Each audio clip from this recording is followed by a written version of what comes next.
Salut tout le monde. Saviez-vous que certaines piqûres de moustiques peuvent transmettre des maladies graves, comme le chikungunya et la dengue? Depuis plus d'un siècle, la science tente de faire reculer ces deux virus redoutables.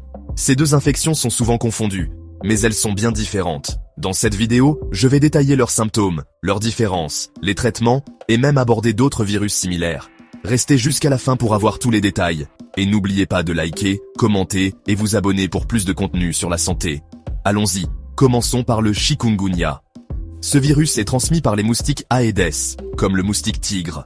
Son nom signifie « marcher courbé » dans une langue africaine, à cause des fortes douleurs articulaires qu'il provoque. Les principaux symptômes, forte fièvre, douleurs articulaires intenses et éruptions cutanées. Le saviez-vous? Dans environ 30% des cas, les douleurs articulaires peuvent persister des mois, voire des années. Heureusement, les formes graves sont rares, mais on dénombre tout de même une dizaine de cas mortels sur l'île de la Réunion tous les ans. Parlons maintenant de la dengue. Également transmise par les moustiques Aedes, la dengue existe sous 5 formes différentes. Une deuxième infection peut être plus grave. Les symptômes? Forte fièvre, maux de tête, derrière les yeux et douleurs musculaires. Comme le chikungunya, la dengue peut être mortelle si elle n'est pas traitée à temps. Alors, comment les différencier? Le chikungunya provoque de fortes douleurs articulaires, tandis que la dengue implique généralement des douleurs musculaires et peut entraîner une fièvre hémorragique. Il existe des vaccins contre le chikungunya ainsi que contre la dengue. Ces deux maladies virales touchent chaque année des millions de personnes, en particulier dans les régions tropicales. Mais la lutte contre ces maladies ne date pas d'hier. La dengue est connue depuis des siècles. Ainsi, en 1648, le père du Tertre aurait décrit, en Guadeloupe, une épidémie de dengue qu'il appelle « coup de barre ». Le terme dengue proviendrait de l'espagnol denguero et du portugais dengoso, signifiant « maniérer, guinder », par allusion à la démarche raide des malades aux articulations douloureuses. Une autre hypothèse propose le swahili kidenga pepo, crampe soudaine causée par un démon. Le terme entre dans le langage médical anglais et français vers le milieu du 19e siècle, mais c'est au début du 20e siècle, notamment dans les années 1920, que les premières recherches vaccinales voient le jour. À cette époque, des essais de vaccins utilisant des virus inactivés ou atténués sont menés, principalement chez les militaires américains, stationnés dans des zones tropicales. Ces premières tentatives n'étaient pas très efficaces et soulevaient des risques, car on ignorait encore l'existence des 5 sérotypes du virus de la dengue, identifiés seulement plus tard. Cela rendait la conception d'un vaccin efficace particulièrement complexe. Ce n'est que dans les années 2000 que les avancées scientifiques permettent de concevoir des vaccins ciblant 4 sérotypes. En 2013, des chercheurs ont annoncé la découverte d'un 5e sérotype, appelé DENV5, isolé lors d'une épidémie en Malaisie. Ce nouveau sérotype est génétiquement distinct des 4 autres et n'est pas le résultat d'une mutation récente, mais plutôt d'un lignage ancien, probablement resté confiné dans des zones forestières. Cette découverte a relancé les inquiétudes, car une infection par un sérotype n'offre pas de protection contre les autres, et parfois, elle peut même aggraver les formes suivantes. En 2015, le premier vaccin commercialisé, Dengvaxia, est mis au point par Sanofi Pasteur. Il s'agit d'un vaccin vivant atténué. Il offre une bonne protection aux personnes ayant déjà été infectées auparavant, mais il peut provoquer des formes plus graves chez celles qui n'ont jamais eu la dengue. C'est pourquoi son utilisation est aujourd'hui limitée aux individus déjà exposés au virus. En 2017, le gouvernement philippin lance une vaste campagne de vaccination avec Dengvaxia, ciblant plus de 870 000 enfants.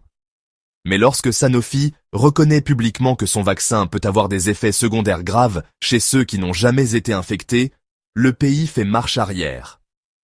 Résultat, le programme est suspendu et la justice philippine accuse Sanofi et plusieurs responsables d'homicides involontaires après des décès signalés chez des enfants vaccinés. Les procureurs estiment que les responsables ont continué de promouvoir et distribuer Dengvaxia, tout en sachant son potentiel aggravant la maladie chez les enfants non infectés antérieurement. La firme affirme que le vaccin est sûr et efficace, appuyé par des données cliniques rigoureuses et homologuées dans plusieurs pays. Sanofi a remboursé 1,160 milliard à 1,4 milliard de pesos de doses non utilisées, non pas en raison de problèmes de sécurité, mais pour coopérer avec les autorités. Le PDG régional Thomas Triomphe a déclaré devant le Sénat philippin que, si un cas est scientifiquement lié au vaccin, nous en assumons la responsabilité. L'entreprise affirme avoir respecté toutes les lois philippines et suivi le libellé approuvé du vaccin. Ce scandale a profondément ébranlé la confiance de la population, la couverture vaccinale générale s'effondre et de nouvelles épidémies, de rougeole notamment, apparaissent. Bien que Sanofi nie toute responsabilité, estimant avoir respecté les lois locales. L'affaire reste emblématique des enjeux éthiques et sanitaires liés à la vaccination de masse. Face à ces limites, d'autres laboratoires ont poursuivi leurs recherches. Le vaccin Qdenga, développé par Takeda, offre une meilleure protection contre les 4 sérotypes et est désormais autorisé dans plusieurs pays. Il offre une meilleure couverture, y compris chez les personnes n'ayant jamais été infectées, avec une efficacité de plus de 80% contre les formes symptomatiques. La découverte du 5e sérotype en 2013 complique encore davantage la conception de vaccins universels contre la dengue, car les formules actuelles, comme Dengvaxia ou Qdenga, ne couvrent que les 4 premiers. Aucun vaccin ne le cible pour l'instant. Les chercheurs continuent donc de surveiller l'évolution du virus et d'adapter les stratégies vaccinales pour répondre à ce nouvel enjeu. Cette découverte relance donc le besoin de vaccins universels capables de s'adapter à la diversité du virus. Ce 5e sérotype semble circuler principalement dans des zones forestières, ce qui limite sa propagation actuelle. Concernant le chikungunya, les premiers cas recensés remontent au milieu du XXe siècle. Mais ce n'est qu'en 2023 qu'un premier vaccin autorisé voit le jour, après des décennies de recherche. Ce vaccin utilise une technologie innovante, les particules pseudovirales. Il mime la structure du virus sans contenir son matériel génétique ADN, ce qui permet au système immunitaire de se préparer sans risque d'infection. Les essais cliniques ont démontré une forte réponse immunitaire après une seule dose, avec une protection qui dure au moins 22 mois sur des patients naïfs de 4 à 60 ans. En France, il est recommandé surtout aux personnes âgées ou à risque, vivant dans les départements d'outre-mer ou voyageant dans des zones d'endémie. À La Réunion, île française de l'océan Indien, particulièrement touchée par le chikungunya, le vaccin Ixchiq est bien arrivé en 2024. Pourtant, il a rapidement suscité des polémiques. D'abord, son prix élevé, environ 150 €, non remboursé par l'assurance maladie, a déclenché la colère d'élus locaux, qui dénoncent une médecine à 2 vitesses. Pour de nombreuses familles modestes, se protéger est devenu un luxe. Ensuite, la recommandation initiale de vacciner en priorité les plus de 65 ans a été remise en cause. Des effets secondaires ont été signalés chez certains patients âgés, poussant les autorités sanitaires françaises à retirer cette tranche d'âge des publics éligibles. Résultat, tension sur le terrain, hésitation du grand public et une défiance qui grandit alors même que l'épidémie progresse. La Réunion se retrouve ainsi au cœur d'un paradoxe. Un vaccin disponible, mais partiellement inaccessible et mal ciblé. Aux Antilles, les essais cliniques ont inclus des participants en Martinique et en Guadeloupe dès 2016, avec un bon profil de tolérance, essentiellement des effets légers tels que fièvre, fatigue ou douleurs musculaires, et seulement 1,6% de réactions sévères type symptômes du chikungunya.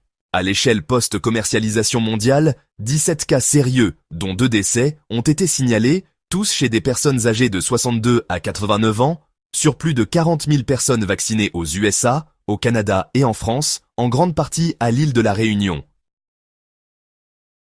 Des premières tentatives vaccinales des années 1920 à la sophistication des vaccins actuels, le combat contre la dengue et le chikungunya illustre un siècle de progrès scientifique, avec un objectif constant, protéger les populations les plus exposées à ces virus tropicaux. Mais comme souvent, ce n'est pas seulement la science qui décide, mais aussi la politique, l'économie et la confiance. D'autres virus importants transmis par les moustiques, le Zika, dangereux pour les femmes enceintes, la fièvre jaune, pour laquelle il existe un vaccin obligatoire pour les voyageurs, et le virus du Nil occidental, transmis par les oiseaux et les moustiques, Culex. La prévention est essentielle. Éliminer l'eau stagnante, utiliser des répulsifs à base de DEET ou de picaridine, porter des vêtements longs dans les zones tropicales, et vérifier toujours les vaccins requis pour vos voyages. C'est tout pour aujourd'hui. Vous connaissez maintenant les différences entre le chikungunya et la dengue et comment vous protéger. Si vous avez trouvé cette vidéo utile, likez, partagez et abonnez-vous pour plus de conseils santé. Vous avez des questions? Posez-les dans les commentaires. Prenez soin de vous et à la prochaine.